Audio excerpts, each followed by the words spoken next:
Greetings, Commanders. This is Pagan Horde, and this will be my official choices for the new season. When I did the first video, it was an hour before, right after the new season was launched, and I made some mistakes. I hadn't realized how much some of the options had changed in the career, so I went back and made a new career myself, and to correct those mistakes. And for this video, it's going to be my official choices for this season, and we're going to go a bit more in depth in the install options. So this is my my mea culpa. I hadn't really noticed some of the changes. So here's the official choices for this season. This is what I recommend. Let's start with the install options. Alright, now let's take a look at the install option more in depth. The first time I kind of glanced over it, but let's be more patient this time. Alright, so online map, that's what you want. That's what you need if you want to participate in the online map. Rogue War does have an offline mode, but that's not why we're here. So, the first things you absolutely must do is the difficulty by company strength. This means that the missions that will be available to you will be a scale of the last 8 drops that you have done. For example, if the last 8 drops were difficulty 10, your mission average will be difficulty 10. It's as simple as that. And that can go up and down depending on what you drop. For example, if you do a duel with just one skull, it will lower your average. If you overdrop and you do a 14 difficulty lance rating, it will go up. So it's an average. And if you're trying to calculate what your average will be, well, think of it in terms of 8 mission. So that's really important. Because the other ones, they will do massive reduce gain on the map. And this one, you can, it's minus 90%. It's just stupid. It is possible to play with planet rating, but that means that the planets will be at a fixed difficulty. So your opponent on a planet could have an average of 14 difficulty, while you will have only the planet rating of, let's say, 4. So you only get difficulty 4 mission, and they will get difficulty 14 because they're scaled to their company strength. It's going to become unplayable, or at least unable to compete in some regards, if you make that anything other choice than company strength. Alright, next we're going for the new kill teams. This is a new feature for Season 3 that we will learn together and see how that works out.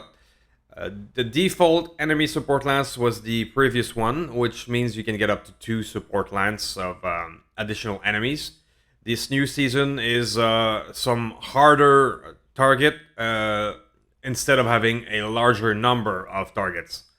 I prefer this by far. Instead of going to a slog of so many enemies, you just get a slower amount but more difficult. But again, we'll see how it goes. The other two, you can just not use them for online purposes. This one caps your influence at 10. And this one caps your influence at minus 90%. It just doesn't work. Alright, so next, those are my personal choices.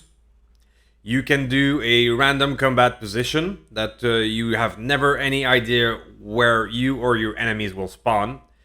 Or you can disable them, which this is what I do.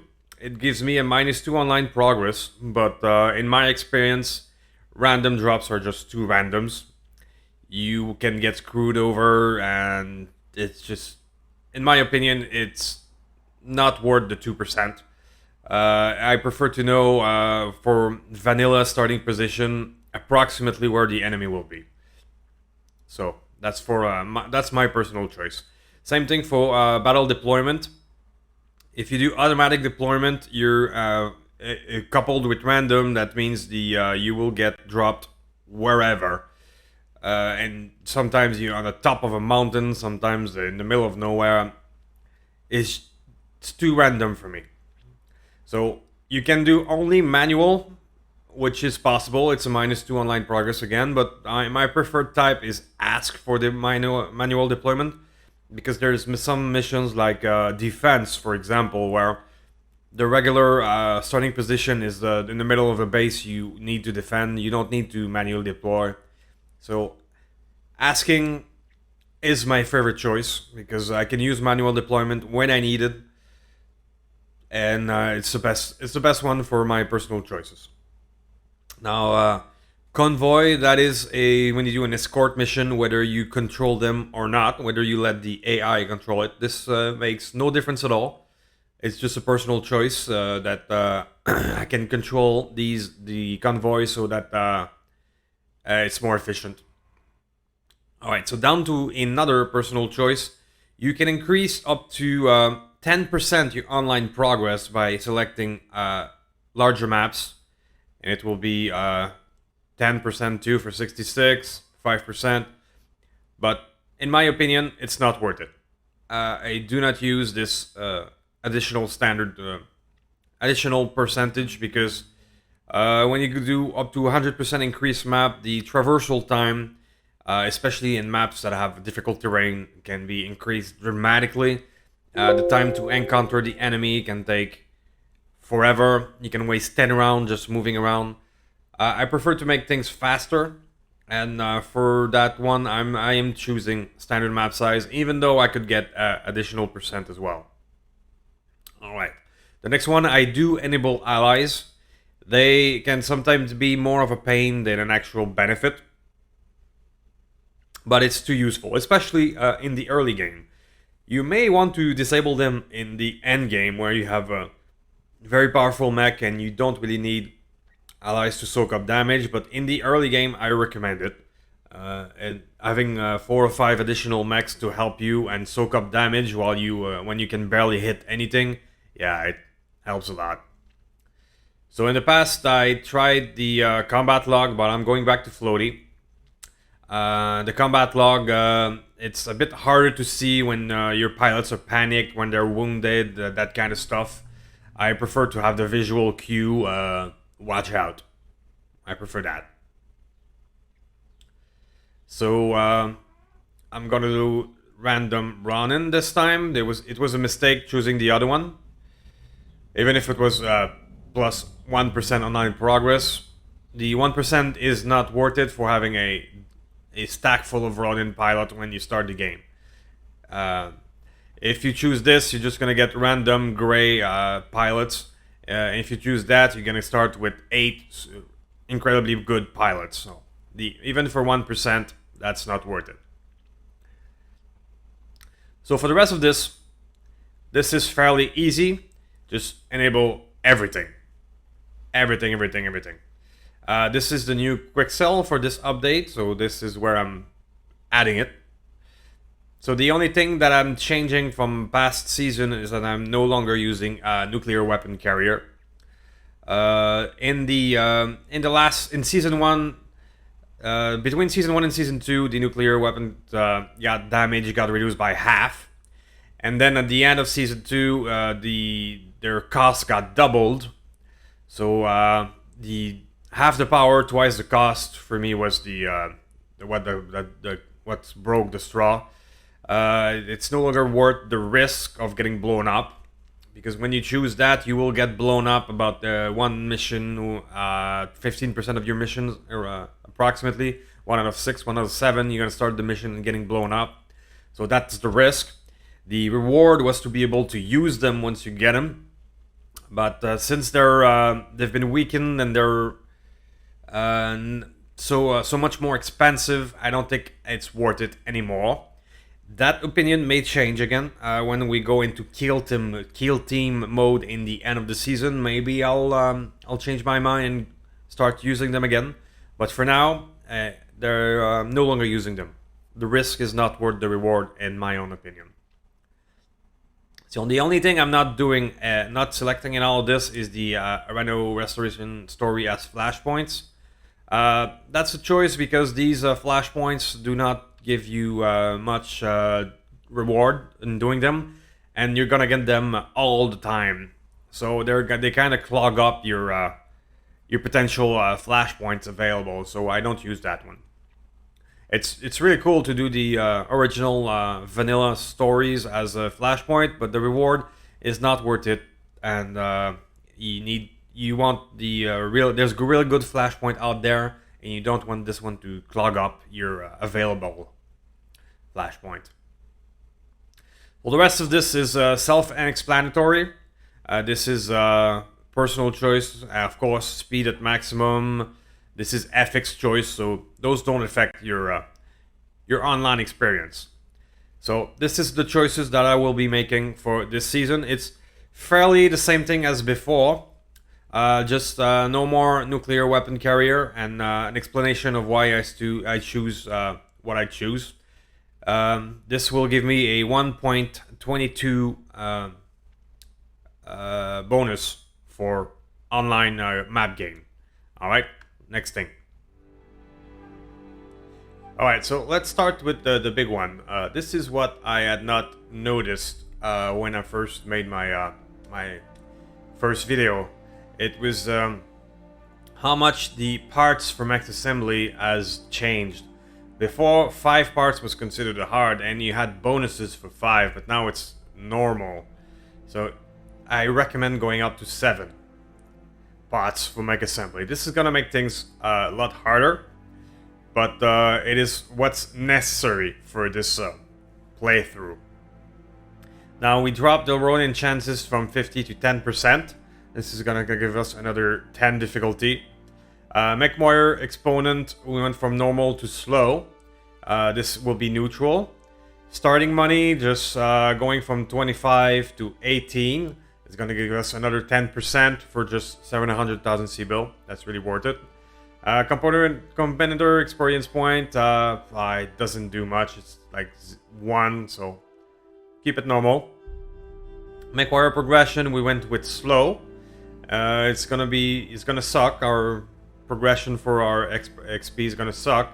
And Mech Warrior multiplier, I went with very slow, which is gonna be not as bad as my last season 2, but it's still gonna make hundreds of missions before you can max out any kind of skill with your Mech Warrior. But still, the 15% is just too good to be true. Now the shop selling prices are gonna stay the same. Company type, this is how you want to start your playthrough. My favorite go-to is Primitive Clan. There's of course plenty of choices, and I know that Land Air Mech lambs are gonna be a big thing this season. But for this playthrough, I'm still going with my old favorite, which is Primitive Clan. Why I choose this one is that even though the first mission will be really brutal, because you're gonna start with primitive sensors and all that jazz against clan opponent, you will start with heavier mechs. You're gonna start with 2 medium and a heavy. And being in clan space, you can start upgrading those things with clan component, and soon enough, after a few missions, you can skip the entire light mech phase, because you're gonna have 2 medium, and a heavy with upgraded clan parts. At least that's the plan. So friendly fire all, it's really important, 0.5. Mech recovery chance, I'm leaving it there at 50. Doesn't make much of a difference. Contract variance, 2 is fine. I know you can add a little 5% by doing 0, but in my opinion, because of the average, your difficulty will be calculated by your average drop. Sometimes it will go up, sometimes it will go down, depending on what you drop. So having a factor of 2 means sometimes you get more difficult contracts, meaning you can raise your own average, and it's important to play with the average difficulty kind of drop. So the contract payment, that's where I actually go backward and set myself a minus 20%, because I want generous. This is my most important one.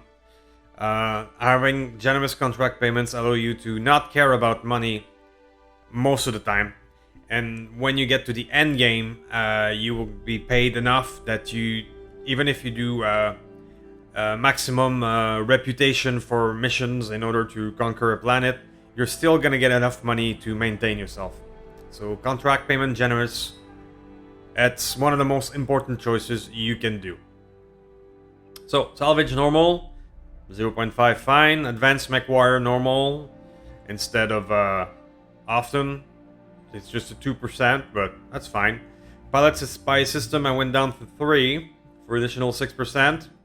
Lethality lethal, that's gonna make it more dangerous. If your mech warrior dies, he dies. No percentage chance of miracle recovery, but the 15%, you gotta have it. Mech bed spay normal for another 5%, and then the rest standard value. This is gonna give us a overall difficulty of 1.37.